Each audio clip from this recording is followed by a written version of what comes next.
સમયે આ એક મેત્રી ભવનમાં તમારી અંધર કૃપામાં અમે આવી શક્યા, તમારો આભાર માનીએ છીએ।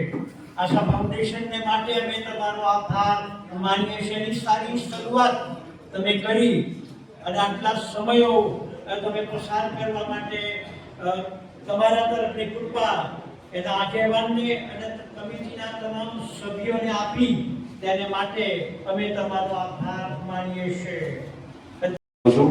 અને ખાસ પૂજ્ય મહેમાનોને વિનંતી કરું તેઓ ડાયસ પર વિરાજમાન થશે।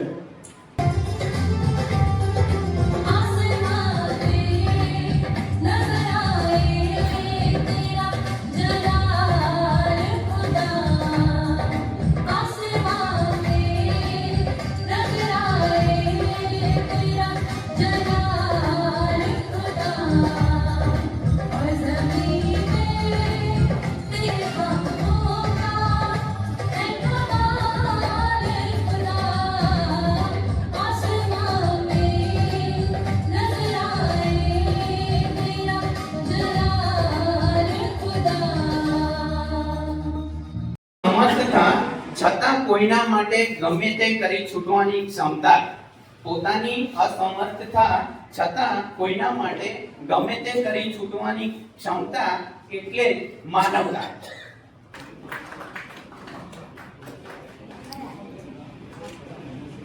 તેથી આપ તણી અહીં હાજરી નેરથી આંખલડી યાદ ઉભરાય છે।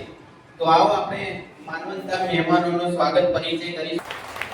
જસુભાઈ દેસાઈ મૂળ ઉત્તર સુંદરના વતની છે। તમે બધા મોટા ભાગના જે ઉત્તર સુંદર રહેતા છો જાણતા છો। એવા જેડી પટેલ સાહેબને વિનંતી કરીશ કે તે ઉભા થાય અને તેમનો પરિચય આપું કે તેઓ કેટલાક કેળવણી મંડળીના પ્રમુખ ઉપરાંત ખેડા પૂર્વ તાલુકા પંચાયતના સભ્ય છે। એ કહેવાય રતન એવા કેપી રાજભર તમે અત્યારે ઉપસ્થિત છો ત્યારે હું તમારો પણ આભાર કરું છું। ચંદ્રકાંત પથિક સાહેબ એ અમારા ગામના જમાઈ છે મારા। એ સાથે લેફ્ટનન્ટ ચિરાગ સાહેબ એ ઉત્તર સંડા પલટણના ભંડારદાર સાહેબ છે। Rajubhai star marketing Anand. બીજા વિક્ટરભાઈ એસ ક્રિશ્ચનની હું તમને ઓળખ આપું તો રિટાયર્ડ શિક્ષક છે, એ બાર કાઉન્સિલ ઓફ નડિયાદ એના એ સેક્રેટરી છે। હું એડવોકેટ શ્રી અશોકભાઈ મેળાની વિનંતી કરીશ કે તેઓ તેમના જગ્યા પર ઉભા થાય। અમારા બધાના સિનિયર ઉંમરમાં સિનિયર એવા નરેન્દ્ર નકુમ સાહેબ। નરેન્દ્ર નકુમ સાહેબને હું 1998 સાલથી ખાલી જોઈ ન ઓળખું, ખાલી કાગળિયાથી ઓળખું। 1998 સાલમાં હું જ્યારે કલેક્ટર કચેરીમાં નોકરી કરતો હતો ત્યારે એમાં કાગળિયા આવતા હતા અને નરેન્દ્ર નકુમ લખેલું હોય લખ્યું હોય પ્રમુખ પશ્ચિમ નાગરિક સમિતિ। વિચાર કરો તમે, આજે એ કેટલા વર્ષ થયા, 29 વર્ષ થયા, આજે પણ પ્રમુખ છે। અને એમને એ પછી હવે રિપોર્ટર પહેલા આવી જાય। મેં એક રિપોર્ટરને કીધું નકુમ સાહેબ આવે છે, તો કે નકુમ કાકા આવવાના છે કે, તો કે નકુમ સાહેબ આવે એની પહેલા તો કે રિપોર્ટર પે હાજર થઈ જાય કે પહેલા। એટલે નકુમ સાહેબ પાસે એટલા બધા રિપોર્ટરો છે અને એમનું કોઈ બી નાનામાં નાનું કામ હોય ને તો પણ રિપોર્ટિંગ એનું થઈ જાય। એટલે નકુમ સાહેબ એ પૂર્વ બેંક મેનેજર છે અને past director of Gujarat government, અને એમની એક પોતાની છાત્રાલય છે કુમારી ડેસા પટેલ છાત્રાલય, અને એના એ પ્રમુખ છે। સાહેબ અત્યારે તમે હાજર છો ત્યારે અમે તમારો આભાર માનીએ છીએ। અને ખાસ નકુમ સાહેબ અને મહિડા સાહેબ માટે ખાસ પ્રાર્થના કરજો કે નકુમ સાહેબ પણ આવનારી ચૂંટણીની અંદર એ આપ આદમીના પાર્ટીના ઉમેદવાર તરીકે નડિયાદ નગરપાલિકામાં એમને ઉમેદવારી નોંધાવી છે, એમને પણ ઈશ્વર સક્સેસ કરે અને મહિડા સાહેબને પણ અમે તમને પ્રાર્થનામાં દરેક થેન્ક યુ વેરી મચ અમારી સંસ્થામાં પધારવા બદલ। એ સાથે એડવોકેટ દિનેશભાઈ ડાભી, એડવોકેટ દિનેશભાઈ ડાભી એ પણ મારા મિત્ર છે, અમે સાથે વકીલાત જોઈન્ટમાં કરીએ છીએ। રમેશભાઈ લલ્લુભાઈ મેકવાન એ મારા કાકા સસરા છે, રેલવે કર્મચારી। ઈશિતભાઈ પટેલ વિશે હું તમને બે શબ્દો કહું તો અત્યારે પૂર્વ સરપંચ છે, કેમ કે નગરપાલિકા કે નગરપાલિકા ના આવી હોત તો અત્યારે પણ સરપંચ જ હોત। હવે હાલ એ કેળવણી મંડળના પ્રમુખ છે અને ઉત્તર સંડા ગ્રામ પંચાયતના અગ્રણી તો ખરા જ, કેમ કે જ્યારે કોઈ પણ કાર્યક્રમ હોય તો એમને પૂછવામાં આવે છે અને એમને પૂછીને જ કામ કરવામાં આવે છે। એ સાથે સિમરન એ પણ અમારા વોર્ડની મેમ્બર હતી. અને ગુલાબની ક્ષણોએ અહીં કચેરી ભરી છે. ગુલાબી ક્ષણોએ અહીં કચેરી ભરી છે ને ફૂલોએ અહીં મહેકીને સુગંધ પાથરી છે.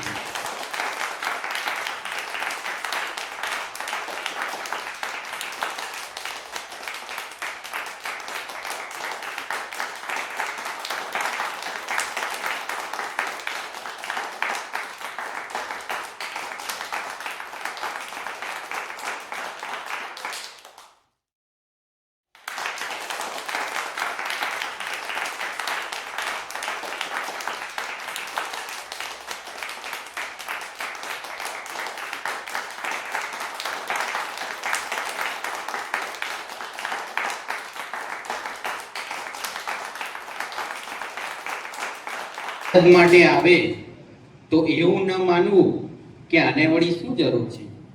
કોઈ આપણી પાસે મદદ માટે આવે તો એવું ન સમજવું કે વળી આને વળી શી જરૂર છે. એ તો પહેલા ઈશ્વર પાસે જ ગયો હતો. પરંતુ ઈશ્વરે તેને આપણું એટલે આ ફાઉન્ડેશનનું સરનામું આપ્યું છે. અમે તો મારા બાળકોને ભણાવવા માટે સારું ભણાવવા માટે અહીંયા આવ્યા છે અને લોકોએ મારો સહજ સ્વીકાર કર્યો. Thank you very much. હું સોશિયલ વર્ક માટે મારું પેશન છે અને સોશિયલ વર્ક મારે કરવું છે. હું 100 માણસ માટે કામ કરું છું અને એમાંથી મારા માટે 5 માણસ 2 માણસ કે 3 માણસ આગળ આવીને કહે છે કે હા આ પરિવર્તન આવ્યું તમારા કામથી, તો મને કામ કરવાનો ઉત્સાહ 100 ગણો તેના કરતા 200 ગણો વધી જશે.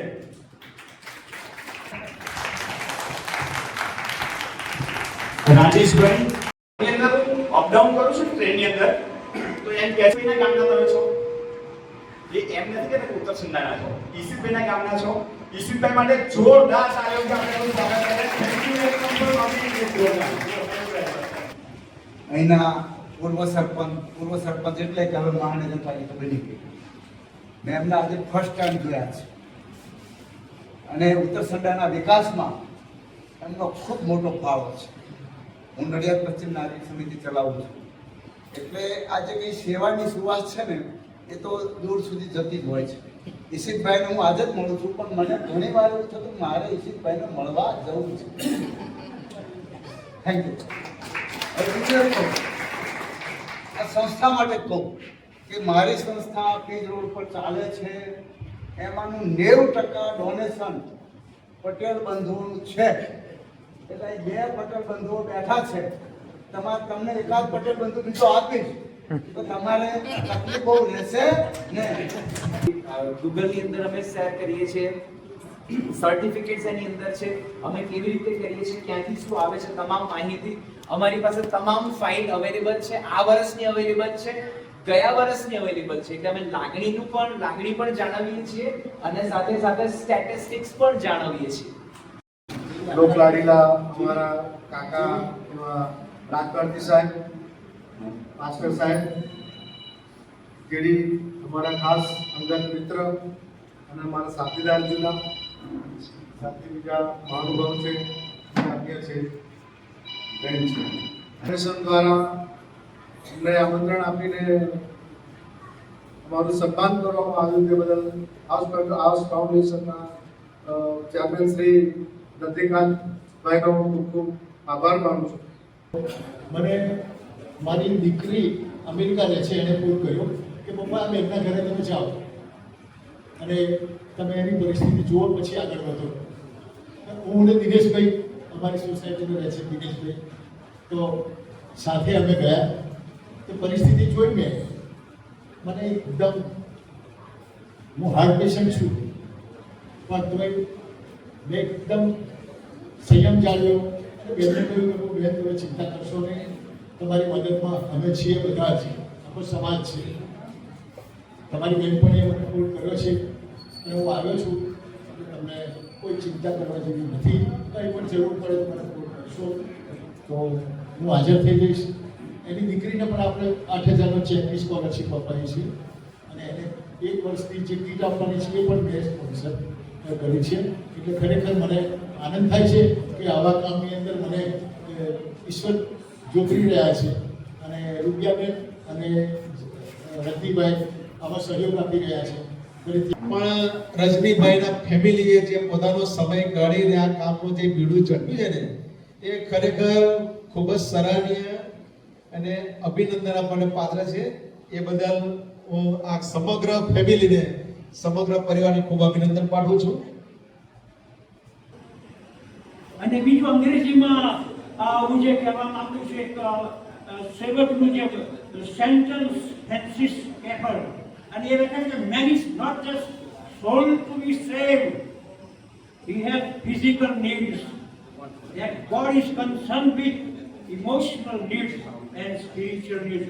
માણસ એટલો એને આત્મિક જરૂરિયાત છે એવું નથી, એને શારીરિક જરૂરિયાત છે, એને રોટી મકાન અને એની આવશ્યકતા છે, કપડાની પણ આવશ્યકતા છે, શારીરિક જરૂરિયાત, એને ઇમોશનલ જરૂરિયાત, અને છેલ્લે એને સ્પિરિચ્યુઅલ નીડ છે. અને સ્પિરિચ્યુઅલ નીડ બાળકો તરીકે, ધર્મગુરુ તરીકે અમે લોકોને આપીએ છીએ. આજના આ સમારંભના અધ્યક્ષ શ્રી જે હતા તેઓ ગયા, એમનો ઉતાવળ હોવાથી, અને એમની જગ્યાએ જે અધ્યક્ષ તરીકે બેઠા છે એ અમારા મિત્ર માનનીય રાજભારતી સાહેબ. એમની ઓળખાણની તો આપણે કોઈની જરૂર નથી, એવા રાજભારતી સાહેબ, બાજુમાં બેઠેલા પાસ્ટર સાહેબ, એમના બ્રધર એ મારા ખાસ મિત્ર, કહે કે મિત્ર, ફ્રેન્ડ ફિલોસોફર ડાયરેક્ટ જેવા છે એ, અને બાજુમાં બેઠા છે એવા જેડી પટેલ, પણ હું એમને સરકાર કહું છું, જેડી સરકાર, કેટલાકના કેળવણી મંડળના પ્રમુખ પણ છે અને અનેકવિધ પ્રવૃત્તિઓ સાથે સંકળાયેલા છે એવા. અને જે બાજુમાં બધા બેઠા છે મહાનુભાવો, અમારી બાજુમાં બેઠા છે અમારા મહિડા સાહેબ, એ અત્યારે અમારી કોર્ટમાં સેક્રેટરી છે, એટલે હવે આ વખતે પ્રમુખના દાવેદાર છે, અને 19/12 અમે એવું ઈચ્છીએ છીએ. અત્યારે તો માહોલ એવો જ છે કે 100% જીતી જવાના છે. મહિડા એના મેમ્બર છે, અને અવારનવાર મને કહેતા કે નમો સાહેબ, અમે પણ એક સંસ્થા ચલાવીએ છીએ, મારા ભાઈ ચલાવે, અમે એવી વાત કરેલી કે રતિનભાઈ સંસ્થા ચલાવે છે, શૈક્ષણિક સંસ્થા, અને તમારે એકાદ વખત આવવાનું છે, અને તમારી સંસ્થા જોવા પણ હું મારા બધાને લાવીશ, કે જેથી કરીને એમાંથી પણ કંઈક નવું એ અમે કંઈક કરી શકીએ. આ શું બધું જબ્બા પહેરતા, એટલે આમ ધીરે ધીરે જબ્બો ખેંચી, એટલે હવે તમે બેસી જાવ એમ. પણ હવે મેં મહેશભાઈને કહ્યું, ડાયસ પર છે ને 15 લોકો છે, તો કહેજો કે ભાઈ ટૂંક પ્રવચન, એટલે એ રીતે પ્રવચન તો ઘણું બધું લાંબુ થઈ શકે, પણ મારે 2 વાતો એવી કહેવી છે કે મુદ્દાઓ. તો પહેલો મુદ્દો એ કે તમે મેં તો ઘણી બધી મિટિંગો આખા ગુજરાતમાં એટેન્ડ કરેલી છે, હજારો મિટિંગો, પણ એમાં આખું ફેમિલી, રજનીભાઈ હોય ને મહેશભાઈ હોય ને બંનેના પત્ની વાઈફો છે, બરાબર છે, અને મધર પણ અહીં બેઠા હોય. આવું દ્રશ્ય મહિડા સાહેબ મેં ક્યાંય જોયું નથી. હું પણ ખૂબ મોટી સંસ્થા ચલાવું છું, પણ મારા પત્ની સિવાય મારા ફેમિલીનો કોઈનો સપોર્ટ નથી. બધા વતનમાં રહે છે, અમદાવાદ રહે છે, અહીંયા હું એકલો છું. તો પહેલાં મારી કન્યા છાત્રાલય ચાલે છે, એની વાત કરું તો એમાં હું 31 વર્ષથી કન્યા છાત્રાલય ચલાવું છું. બહુ અઘરો વિષય છે, અઘરો વિષય, કારણ કે 100માંથી 100 માર્ક તમારે લેવા હોય તો અઘરો દાખલો ગણવો પડે. બધાને 100માંથી 100 મળતા નથી, કોઈને 50 મળે, 60 મળે, 70 મળે, અઘરા દાખલા છોડી દે. એટલે મેં અઘરો દાખલો ગણી રહ્યો છે. મારી કન્યા છાત્રાલય છે, એમાં જ્ઞાતિ જાતિના ભેદભાવ સિવાય, ધર્મના ભેદભાવ સિવાય, હિન્દુ તો એમાં પણ કેટેગરી હોય, કાસ્ટ, બધી છોકરીઓ, ક્રિશ્ચન તો ઘણી બધી છોકરીઓ મારે ત્યાં ભણી ગઈ છે, અને મુસ્લિમ તો મુસ્લિમની 2 અંધ દીકરીઓને મેં રાખેલી, અત્યારે PhD કરે છે. તો ટૂંકમાં આવું બધું છે. એટલે આપણામાંથી કોઈ પણ એવી ભલામણ કરશે કે અમારે આ દીકરી હોશિયાર છે અને એને રહેવાની સગવડ નથી, જો ક્રિશ્ચન કોમ્યુનિટીમાં તો ઘણી બધી શિક્ષણ સંસ્થાઓ છે, એટલે તમારે બહુ ઓછી જરૂર પડે. આમ છતાં તમે બંને ભાઈઓ બધી કોઈ પણ કે બંને શિક્ષિકા છે એટલે બધું સમજે, એમાંથી કોઈ દીકરી હોય તો મને ભલામણ કરશો તો આપણે રાખીશું. નંબર 1. બીજું કે અહીંયા તમે જે આ કીટની વાત કરી એ પણ સારી વાત છે, શિક્ષણની વાત કરી, સ્કોલરશિપ આપી. હું એક કામ એવું પણ કરું છું કે હું એ આપતો નથી, પણ ટ્રાયસિકલ કે જે લોકો હેન્ડીકેપ હોય, ટ્રાયસિકલની જો એને બહુ જ જરૂર હોય તો હું વર્ષે 2-3 ટ્રાયસિકલ હું બીજાને ભલામણ કરું છું. મારા પટેલ મિત્રો છે, આ જેડી પટેલ સરકાર બેઠા છે, તો એવા પટેલ મિત્રોને કહું કે તમારે સ્પોન્સર કરવાનું છે એટલે સ્પોન્સર કરે. એટલે હવે તમારી આવતી સાલ જ્યારે મિટિંગ થાય ત્યારે આપણે એક એવા હેન્ડીકેપને ભલામણ કરજો કે આપણે એને અહીં ટ્રાયસિકલ લાવીને આપણે અહીંયા મિટિંગમાં. પ્રારંભમાં એ શબ્દ હતો, કોઈના બાઇબલમાં જુદો શબ્દ હોય તો કોઈના બાઇબલમાં જુદો શબ્દ હોય. એ જુદો શબ્દ અગત્યનો નથી, પણ શબ્દની અવાંતરે રહેલી ભાવના અગત્યની છે. ત્યારે એમાં આપણે જે કંઈ નાનો મોટો સહયોગ આપીએ છીએ એ ખરેખર બાઇબલમાં લખવામાં આવ્યું છે કે જે નાના માટે કરવામાં આવ્યું છે તે બહુ જ ઉત્તમ છે. સાથે સાથે એ પરિવારજનોનો હંમેશા જેઓ બીજાને મદદ કરે પ્રભુ એમને ઓટોમેટિક એમને મદદ કરતી જ રહે છે.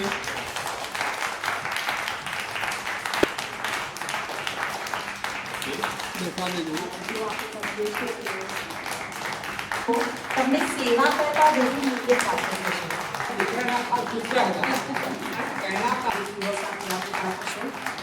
મહેરબાન છે. સુંદર સેવા સતત કાર્યશીલ રહે. બેસી રહ્યા છે જે રંતિકાભાઈ બહુ સારું ઉપાસન કર્યું છે, હું તો કહું છું. તો એના માટે હું કહીશ કે ધ્વંત કહાં તક પાલા જાય, સિક્કા કબ તક ઉછાલા જાય, राणा का वंशज है तू फेंक जहां तक बाला जाए. Thank you.